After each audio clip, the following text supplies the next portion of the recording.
Hi guys. Yan Garnilo. Nagtatamsak guys.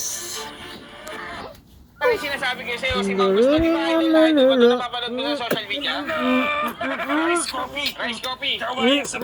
Gusto mo ba yung kape na hindi nakaka-acid, hindi nakaka-palpitate dahil gawa sa brown rice? At higit sa lahat, hindi nakakagilty inumin araw-araw dahil ang sugar na ginagamit nila ay stevia. Kaya naman, hindi na ako magtataka kung bakit parami na ng parami ang Grain Smart Cafe dahil bukod sa mura ay Kapal napakaganda kita. ng katawan. Kaya naman, may natapos grand opening dito sa Riverside, Quezon City ay hindi na namin pinalagpas. Pare!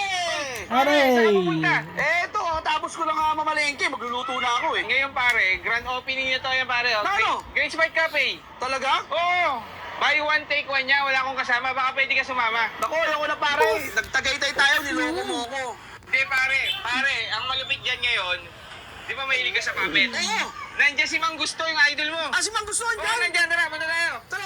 Am I waiting in Manila? Pare, dahil tao, di ba? Ganun kalakas yan, pare. Ang sarap kasi ng kape dito. Great Bye bye smile. guys. Alright. Good morning. Libre kita. Pare, Maulan sinasabi na ko sa'yo, araw. si Mang Gusto, di ba? Hey guys. Idol na idol mo.